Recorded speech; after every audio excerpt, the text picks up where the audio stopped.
Most welcome to our channel. Most welcome to our NCERT Best Notes with Best Explanation playlist series. Today we will discuss NCERT Class 6 Geography textbook The Earth Our Habitat, Chapter 7, Our Country India. Our Country India. Chapter name is Our Country India. Chapter 7 focuses on India, covering its location, physical division, climate, natural vegetation and wildlife. इस chapter में क्या क्या पढ़ना है? Chapter 7 में जो chapter का नाम है आवर कंट्री इंडिया, इस चैप्टर में फोकस करना है इंडिया का लोकेशन क्या है, फिजिकल डिवीजन कैसा है, क्लाइमेट कैसा होगा, नेचुरल वेजिटेशन क्या क्या दिया हुआ है और वाइल्ड लाइफ के बारे में. Now our first topic is location and setting. Location and setting. Geographical extent. India is a vast country in the northern hemisphere. किस हेमिस्फीयर में इंडिया है? नॉर्दर्न हेमिस्फीयर में. हमारी इंडिया जो है कंट्री यानी अर्थ पे ऑल कंट्रीज़ में नॉर्दर्न हेमिस्फीयर पे आता है. जैसे हमारी धरती दो हेमिस्फीयर में बटी हुई है, तो हाफ पार्ट अपर वाला नॉर्दर्न हेमिस्फीयर और लोअर वाला साउदर्न हेमिस्फीयर है. तो हमारी इंडिया जो है कुछ यहाँ पे है. दैट मीन्स इंडिया जो है वर्ल्ड में नॉर्दर्न हेमिस्फीयर में काउंट होती है. नौ ज्योग्राफिकल एक्सटेंट में क्या पढ़े? फर्स्ट कंट्री है इंडिया और नॉर्दर्न हेमिस्फीयर में लाई करती है. लैटिट्यूड इसका क्या होगा और लॉन्गिट्यूड इसका क्या होगा? लैटिट्यूड क्या होगा इसका इंडिया का? 8 डिग्री 4 मिनट नॉर्थ से 37 degree 6 minute north. As we know कि इंडिया जो है नॉर्दर्न हेमिस्फीयर में है, तो लैटिट्यूड सारा नॉर्थ में ही होगा. और लॉन्गिट्यूड की बात करेंगे तो ये ईस्ट में होगा. ईस्ट में होगा. इंडिया का लॉन्गिट्यूड क्या है? लॉन्गिट्यूडनल एक्सटेंट अगर देखें तो 8 डिग्री 4 मिनट नॉर्थ से लेके 37 डिग्री 6 मिनट नॉर्थ, यानी नॉर्थ में ये लाई करती है. और यह पोजीशन से आप देख रहे हैं, अगर ये मेडिटेरियन प्राइम मेरिडियन अगर हम ड्रॉ करें तो ये नॉर्थ में और ईस्ट में आएगा. इंडिया का पोजीशन कहाँ होगा? ईस्ट में. ये वाला पार्ट किधर है? वेस्ट. तो इंडिया का जो पोजीशन है, ज्योग्राफिकल एक्सटेंट है, वो लॉन्गिट्यूड में ये नॉर्थ में होती है और लैटिट्यूड में ये नॉर्थ में होती है और लॉन्गिट्यूड में ये ईस्ट में होती है. तो ये ध्यान रखना है. लॉन्गिट्यूडनल एक्सटेंट क्या होगा? 68 डिग्री 7 मिनट ईस्ट से लेके 97 डिग्री 25 मिनट ईस्ट. और लैटिट्यूडनल एक्सटेंट क्या होगा? 8 डिग्री 4 मिनट नॉर्थ से लेके 37 डिग्री 6 मिनट नॉर्थ. तो नॉर्थ और ईस्ट में, यानी लॉन्गिट्यूड ईस्ट में और लैटिट्यूड नॉर्थ में, नॉर्थ ईस्ट में हमारी इंडिया अर्थ में लाई करती है. ट्रॉपिक ऑफ कैंसर की बात करें, इससे प्रीवियस क्लास में भी प्रीवियस चैप्टर्स में भी देखें इस सब के बारे में. लॉन्गिट्यूड लैटिट्यूड क्या होता है एंड ट्रॉपिक ऑफ कैंसर क्या होता है. ट्रॉपिक ऑफ कैंसर का जो पोजीशन है वो 23 डिग्री 30 मिनट नॉर्थ में है और इतने ही मिनट साउथ में. कौन सा ट्रॉपिक ऑफ कैप्रिकॉर्न आ जाता है? ट्रॉपिक ऑफ कैंसर का जो पोजीशन है वो है 23 डिग्री 30 मिनट नॉर्थ. पास करता है almost half way through the country. हमारी कंट्री के हाफ वे से ये पास करता है. ऑलमोस्ट हाफ वे मतलब हमारे देश को ना दो भागों में डिवाइड कर देता है. स्टैंडर्ड टाइम देखते हैं. ये सब हम प्रीवियस क्लास में ऑलरेडी हम लोग डिस्कस कर चुके हैं. यहाँ पे एक रिवीजन हो जाएगा फिर से. स्टैंडर्ड टाइम क्या होता है? Due to its vast longitudinal extent. As we know कि लॉन्गिट्यूडनल एक्सटेंट जो है इंडिया का बहुत वास्ट है. India follows the time along the standard meridian of India. India ना टाइम फॉलो करता है कौन सा? स्टैंडर्ड मेरिडियन ऑफ इंडिया, जो कि कहाँ पे है? 82 डिग्री 30 मिनट जो है ईस्ट में है, which passes through Mirzapur Uttar Pradesh. As we know due to its vast longitudinal extent जो इसका है वास्ट है, बड़ा है, विशाल है. इसीलिए क्या करते हैं? India follows the time. India कौन सा टाइम फॉलो करेगा? Standard meridian of India. जो इंडिया का स्टैंडर्ड मेरिडियन वाला टाइम है ना, वही पूरे देश में फॉलो होता है. ये कौन सी स्टैंडर्ड मेरिडियन की बात हो रही है? जो 82 डिग्री 30 मिनट ईस्ट में है, विच पासेस थ्रू मिर्ज़ापुर, जो उत्तर प्रदेश मिर्ज़ापुर से पास करती है. नौ इसके बाद क्या है, area and population. India is a seventh largest country, India seventh largest country है in the world by area. अगर एरिया से देखें तो इंडिया जो है सेवेंथ लार्जेस्ट कंट्री है एंड मोस्ट पॉपुलस कंट्री, और अभी ये चाइना को भी क्रॉस कर गई है पॉपुलेशन में, तो ये मोस्ट पॉपुलस कंट्री मानी जाती है। नाउ बाउंड्री के बारे में देखते हैं। India shares land boundaries with Pakistan, China, Nepal, Bhutan, Bangladesh and Myanmar. India share करता है लैंड बाउंड्री किस किस देश के साथ, पाकिस्तान के साथ, चाइना के साथ, नेपाल के साथ, भूटान के साथ and Bangladesh and Myanmar, Bangladesh और म्यांमार के साथ। श्रीलंका सेपरेटेड बाय द पाक स्ट्रेट, इंडिया से श्रीलंका जो है सेपरेट होता है पाक स्ट्रेट के द्वारा। And the Maldives are island countries, यानी श्रीलंका एंड मालदीव्स के बारे में बताया गया है। श्रीलंका एंड मालदीव्स जो हैं आइलैंड कंट्रीज़ हैं, आइलैंड नेबर्स हैं, और इंडिया से श्रीलंका जो है सेपरेट होता है बाय पाक स्ट्रेट, बाय द पाक स्ट्रेट से। इंडिया से श्रीलंका पाक स्ट्रेट से अलग होता है, और श्रीलंका और मालदीव्स जो हैं इसके आइलैंड नेबर्स हैं। और बाकी लैंड बाउंड्री से कौन कौन से जुड़े हुए थे, पाकिस्तान जुड़ा हुआ था, China, Nepal, Bhutan, Bangladesh and Myanmar. Now physical division of India, इस सारी चीज़ को एक बार मैप में भी देख लेंगे। Now physical division of India, India can be divided into 5 major physical division. कितने डिवीज़न में, 5 मेजर फिजिकल डिवीज़न में इंडिया को डिवाइड किया जा सकता है। India can be divided into 5 major physical division में। पहला जो डिवीज़न है वो कौन सा है, the Himalaya, the great mountain. First जो डिवीज़न है वो है the Himalaya, the great mountains. This mountain range runs along India's northern border. इसका पोजीशन क्या है, तो इंडिया के नॉर्दर्न बॉर्डर पे हिमालय का पोजीशन है। This mountain range runs along India's northern border. Himalaya means the adobe of snow, मतलब बर्फ़ का घर। हिमालय क्यों नाम पड़ा इसका, हिम प्लस आलय यानी बर्फ़ का घर, adobe of snow. This mountain range, ये इस माउंटेन रेंज का पोजीशन कहाँ है, तो इंडिया के नॉर्दर्न बॉर्डर पे है, इंडिया के नॉर्दर्न बॉर्डर पे। No they are divided into 3 parallel ranges. इसमें कितने पैरेलल रेंज हैं, there are 3 parallel ranges in the Himalaya mountain. they are divided into 3 parallel ranges from north to south।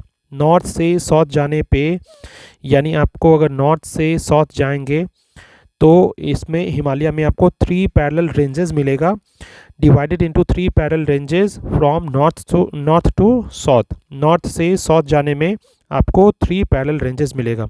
कौन कौन सा पैरेलल रेंज मिलेगा, सबसे पहला जो मिलेगा वो है ग्रेट हिमालय, जिसको हिमाद्री के नाम से जानते हैं। ग्रेट हिमालय फर्स्ट में मिलेगा, ग्रेट हिमालय को हिमाद्री बोलते हैं। द नॉर्दर्न मोस्ट, ये सबसे ऊपर आपको मिलेगा, सबसे नॉर्थ में यही मिलेगा, यानी नॉर्थ से साउथ जाएंगे तो आपको सबसे पहले मिलेगा फर्स्ट में ग्रेट हिमालय, हिमाद्री कहते हैं नॉर्दर्न मोस्ट में, और हाईएस्ट रेंज है, ध्यान रखना ये हाईएस्ट रेंज है और नॉर्दर्न मोस्ट सबसे उत्तर में है, नॉर्दर्न मोस्ट में, और हाईएस्ट रेंज भी है। Containing the world's highest peak, और इस पे वर्ल्ड का हाईएस्ट पीक भी लाई करता है। नाउ सेकेंड पोजीशन पे कौन मिलेगा, मिडिल हिमालय मिलेगा, जिसको हिमाचल कहा जाता है। इसको हिमाचल के नाम से भी जाना जाता है। सेकेंड में अगर नॉर्थ से साउथ आते हैं तो हिमालय का सेकेंड पार्ट मिलता है, सेकेंड पैरेलल रेंज मिलता है, जो मिडिल हिमालय के नाम से या हिमाचल के नाम से जाना जाता है।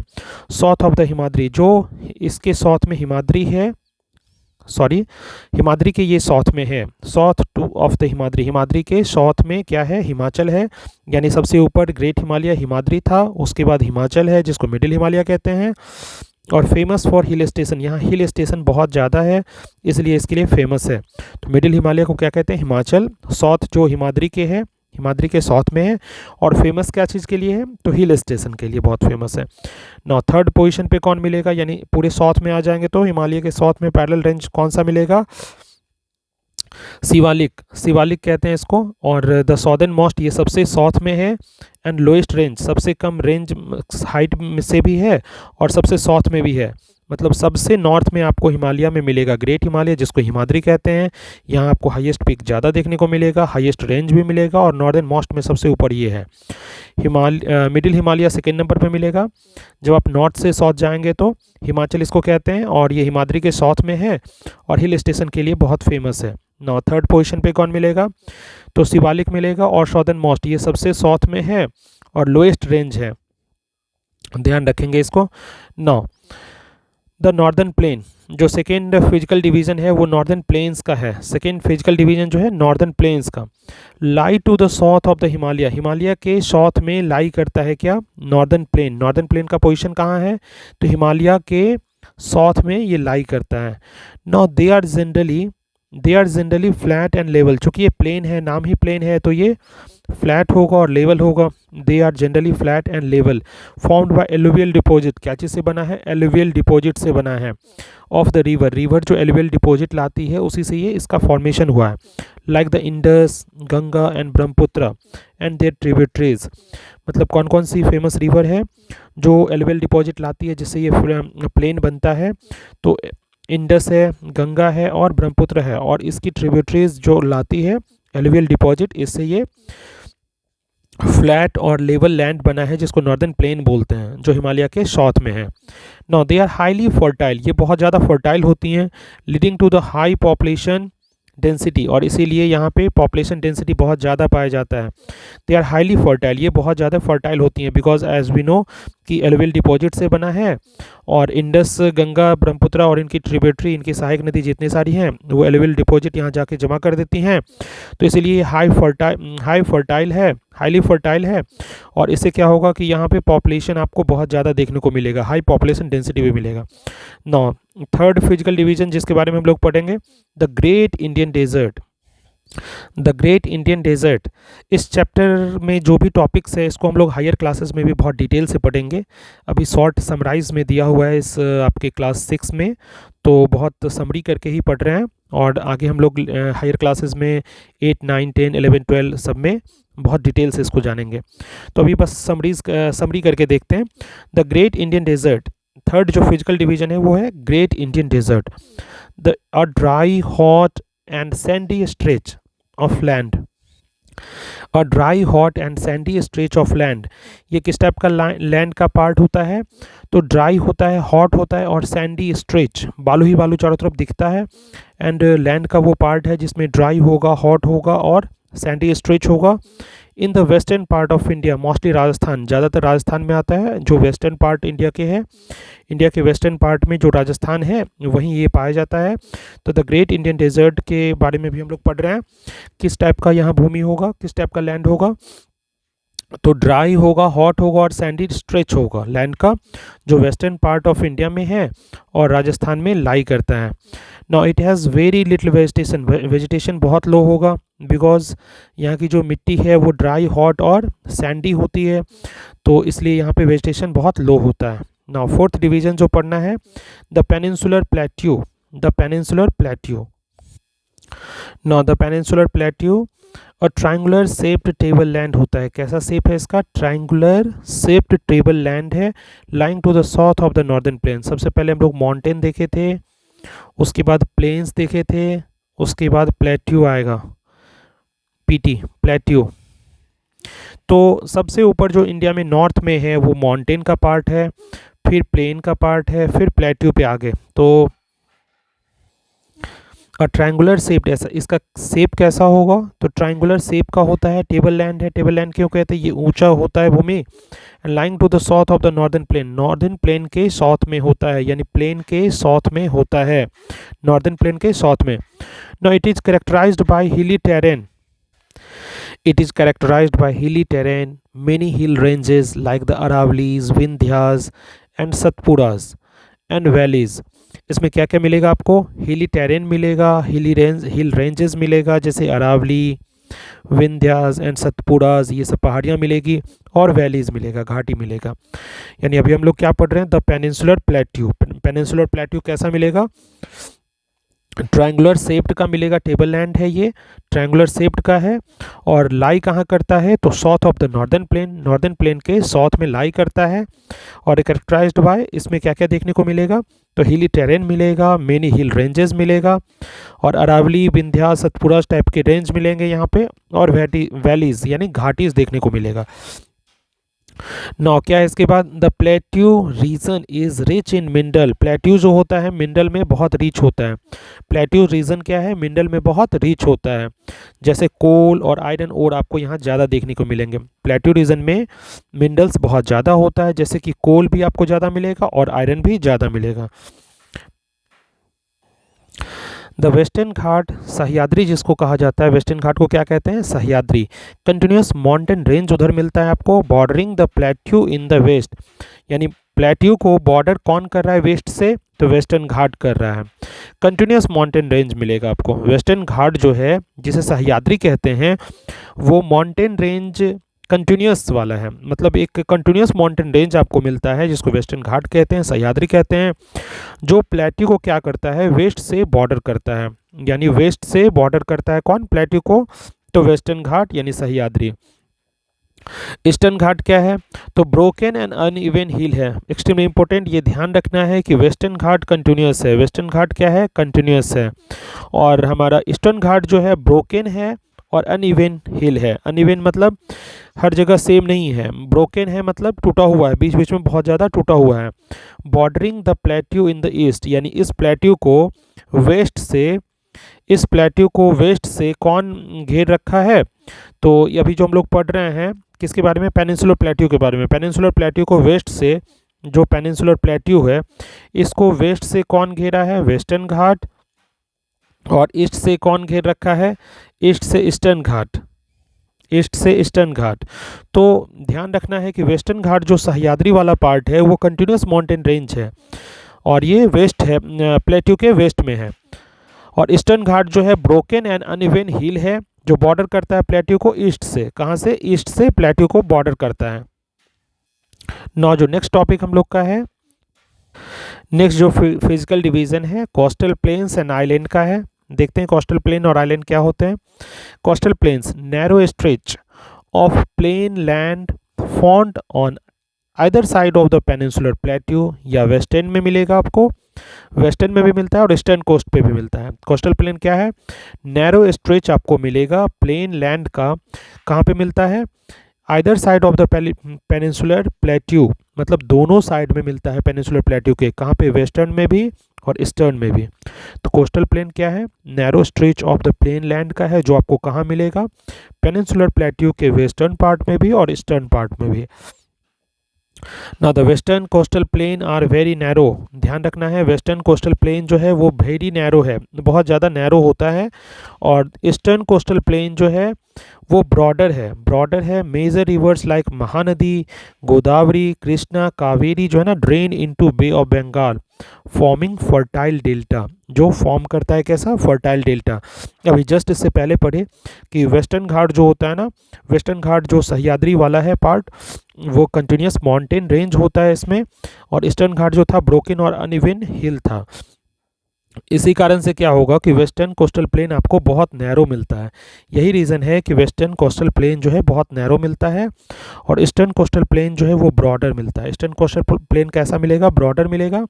और ध्यान रखना है कि बहुत सारी नदियाँ जो हैं, major rivers like the Mahanadi, कौन कौन सी नदी, महानदी है, गोदावरी है, कृष्णा है और कावेरी है, ये सारी नदियाँ ड्रेन करती है बे ऑफ बंगाल में, मतलब अपनी सारी वाटर जो है ना, वाटर ड्रेन करती है कहाँ पे, बे ऑफ बंगाल में, और फॉर्म करती है फर्टाइल डेल्टा। ध्यान रखना है फर्टाइल डेल्टा भी फॉर्म करती है।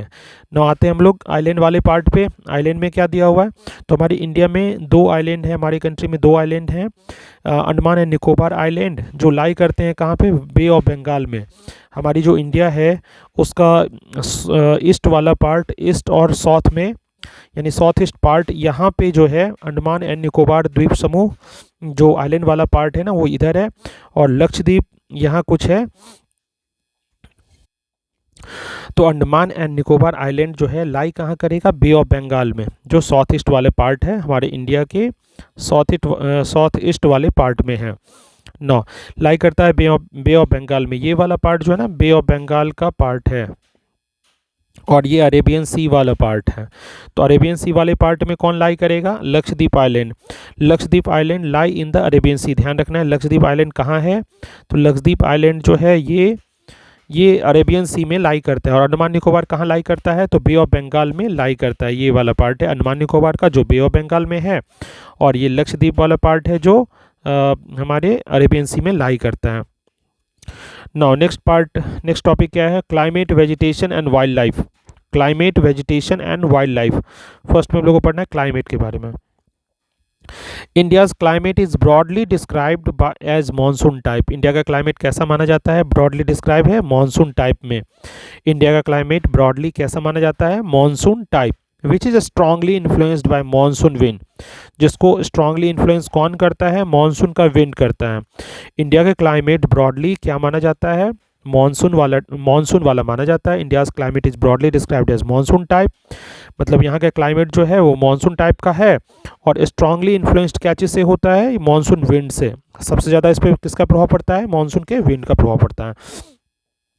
The main season recognised are, कौन कौन सा सीजन यहाँ पे आते हैं, यहाँ पे कौन कौन सा सीजन होता है इंडिया में, cold weather season, hot weather season, south west monsoon season जिसको रेनी बोलते हैं, और सीजन ऑफ रिट्रीटिंग मानसून जिसको ऑटम बोलते हैं। यानी 4 सीजन देखने को मिलते हैं। First one is the winter, second one is the summer, third one is the rainy and fourth one is the autumn. Cold weather season को विंटर कहा जाता है, जो कब से कब तक होगा, दिसंबर टू फरवरी। दिसंबर टू फरवरी तक कौन सा सीजन रहता है, कोल्ड वेदर सीजन जिसको विंटर कहा जाता है। हॉट वेदर सीजन जो है समर, जिसको समर कहते हैं, वो मार्च टू मई के बीच होता है। हॉट वेदर सीजन जो समर के रूप में जाना जाता है, मार्च टू मई के बीच में इंडिया में होता है। साउथ वेस्ट मानसून सीजन जो है, जो रेनी कहलाता है, वो कब से कब रहेगा, तो जून टू सितंबर में कौन सा सीजन रहता है इंडिया में, साउथ वेस्ट मानसून सीजन जिसको हम लोग रेनी सीजन भी कहते हैं ना। उसके बाद क्या है, सीजन ऑफ रिट्रीटिंग मानसून जिसको ऑटम वाला सीजन कहते हैं, वो अक्टूबर से नवंबर के बीच रहता है। सीजन ऑफ रिट्रीटिंग मानसून यानी ऑटम का सीजन जो अक्टूबर से नवंबर के बीच रहता है। नौ इसके बाद लास्ट पार्ट जो हमारा है natural vegetation and wild life के बारे में है। तो नेचुरल वेजिटेशन क्या होगा, नेचुरल वेजिटेशन में देखते हैं, natural vegetation grasses, shrubs, trees that grow on their on without human intervention, इसी को नेचुरल वेजिटेशन कहते हैं। तो नेचुरल वेजिटेशन किसे कहा जाता है, जो ग्रास, श्रब्स या ट्रीज जो ग्रो करते हैं अपने आप, देयर ऑन अपने आप ग्रो करते हैं विदाउट ह्यूमन इंटरवेंशन। जब भी ग्रास, श्रब्स और ट्रीज अपने आप ग्रो होता है जो विदाउट ह्यूमन इंटरवेंशन के होता है, तो इसको नेचुरल वेजिटेशन कहा जाता है। इसे क्या कहते हैं, natural vegetation. The type of vegetation varies according to the amount of rainfall, altitude and soil type. ये type of vegetation जो है किसके according होता है, तो amount of rainfall कितना है वहाँ पे, altitude कौन सा है और soil type कैसा है, उस हिसाब से vegetation वहाँ पे अकर होता है। The type of vegetation varies, अलग अलग होता है हर जगह का। किस पे डिपेंड करता है ये, तो रेनफॉल पे डिपेंड करता है, सेकेंड एल्टीट्यूड पे डिपेंड करता है, और थर्ड सॉइल टाइप पे डिपेंड करता है। Now the forests are essential as they provide timber, oxygen, habitat for wildlife, prevent soil erosion and regulate the climate. Forest essential है, फॉरेस्ट का इंपॉर्टेंस क्या है, तो ये भी हम लोग देख रहे हैं। Forest are essential as they provide, ये क्या क्या प्रोवाइड करते हैं, टिम्बर प्रोवाइड करते हैं, ऑक्सीजन प्रोवाइड करते हैं, habitat for wild life provide करते हैं, मतलब वाइल्ड लाइफ को रहने का जगह देते हैं, और प्रिवेंट करते हैं सॉइल इरोजन को, और क्या करते हैं, रेगुलेट करते हैं क्लाइमेट को। इतने सारे इसका इंपॉर्टेंस है, यानी forest are very essential part of our life. तो फॉरेस्ट क्या क्या चीज़ में इंपॉर्टेंट है, एसेंशियल है, दे प्रोवाइड करते हैं टिम्बर, वो प्रोवाइड करते हैं टिम्बर, ऑक्सीजन प्रोवाइड करते हैं, habitat for wild life provide करते हैं, ये थर्ड वाला पार्ट है। फिर फोर्थ वाला क्या है कि प्रिवेंट करते हैं सॉइल इरोजन को बचाते हैं, और प्रिवेंट करते हैं यानी रोकते हैं, और रेगुलेट करते हैं क्लाइमेट को। इतने सारे फॉरेस्ट के फ़ायदे हैं। नो वाइल्ड लाइफ का क्या है, next, India has a rich variety of wild life. India में वाइल्ड लाइफ का बहुत ज़्यादा रिच वैरायटी है। India has a rich variety of wild life. Tiger is the national animal, tiger is the national animal of India. Now peacock क्या है, national bird है हमारे India का। Now India has many national parks, India में बहुत सारे national parks हैं, wild life sanctuaries है, बायोस्फीयर रिजर्व्स हैं। To protect the rich wild life heritage, India में बहुत सारे नेशनल पार्क हैं, वाइल्ड लाइफ सेंचुरीज़ है और बायोस्फीयर रिजर्व्स है। क्या चीज़ के लिए बनाए गए हैं ये सब? तो प्रोटेक्ट करने के लिए the rich wild life heritage, to protect the rich wild life heritage को बचाने के लिए बनाए गए हैं। The government has initiated projects, government ने बहुत सारा इनिशिएट किया है प्रोजेक्ट। क्या चीज़ के लिए? कौन कौन सा प्रोजेक्ट है ये? जैसे प्रोजेक्ट टाइगर है, प्रोजेक्ट एलिफेंट है। क्यों ये बनाए जाते हैं? To conserve these endangered species, ये जो इंडेंजर्ड स्पीसीज़ हैं वो उनको बचाने के लिए, उनको कंजर्व करने के लिए, संरक्षित करने के लिए, संरक्षण देने के लिए। The government has initiated projects, कौन कौन सा प्रोजेक्ट? तो project tiger, project elephant type का प्रोजेक्ट बहुत सारा गवर्नमेंट ने इनिशिएट किया है। इसका मेन जो मोटो है वो क्या है? कंजर्व करना दीज इंडेंजर्ड स्पीसीज़, ये जो इंडेंजर्ड स्पीसीज़ हैं उनको कंजर्व करना, इसका मेन फोकस है, मेन मोटो है। These are the topics of this chapter. एक बार इसको देख लेते हैं फिर से। लॉन्गिट्यूडनल और लैटिट्यूडनल एक्सटेंट को कैसे याद रखेंगे इंडिया का जो पार्ट है। तो लैटिट्यूडनल एक्सटेंट और लॉन्गिट्यूडनल एक्सटेंट में ना एक चीज़ बहुत कॉमन है, आप ये ध्यान से देखिएगा तो समझ में आ जाएगा। 8 डिग्री 4 मिनट जो नॉर्थ है और 37 डिग्री 6 मिनट जो नॉर्थ है। तो लैटिट्यूड में तो हम जानते हैं केवल नॉर्थ वाला पार्ट होता है, लॉन्गिट्यूड में केवल ईस्ट वाला पार्ट होता है। तो आप इसको कॉमन कंपेयर करके याद कर सकते हैं कि 8 डिग्री 4 मिनट नॉर्थ से लेके 37 डिग्री 37 डिग्री 6 मिनट नॉर्थ तक होता है। तो इसको 60 ऐड कर दीजिए, अगर हम प्लस 60 करते हैं तो 8 से 68 हो जाता है, यानी 8 डिग्री में अगर 60 डिग्री हम जोड़ दें तो 68 हो जाएगा। फिर यहाँ पे अगर हम 37 में 60 ऐड कर दें तो 97 हो जाएगा। तो कॉमन आपको कुछ तो ये हेल्प हो जाएगा कि एक पार्ट आपको याद हो जाएगा, 8 डिग्री में 60 डिग्री ऐड करेंगे तो ये 68 डिग्री लॉन्गिट्यूडनल एक्सटेंट आ जाएगा, और 37 डिग्री नॉर्थ वाले में 60 डिग्री ऐड करते हैं तो 97 डिग्री ईस्ट वाला लॉन्गिट्यूडनल एक्सटेंट आएगा। यानी 60 का डिफरेंस लेके आप दोनों को कंपेयर करके याद कर सकते हैं, लैटिट्यूडनल और लॉन्गिट्यूडनल। हम लोग प्रीवियस चैप्टर्स में डिस्कस कर चुके हैं कि लैटिट्यूडनल कौन सी लाइन होती है, लेटी हुई लाइन होती है, ऐसी ऐसी लाइंस होती है ना तो लैटिट्यूडनल बोलते हैं। लॉन्गिट्यूडनल ऐसी ऐसी लंबी लाइंस होती है, तो ध्यान रखना है। Lot of thanks for listening, watching, a lot of thanks for listening, watching, subscribing, liking, sharing. Again and again thanks for your support. We will meet in next chapter.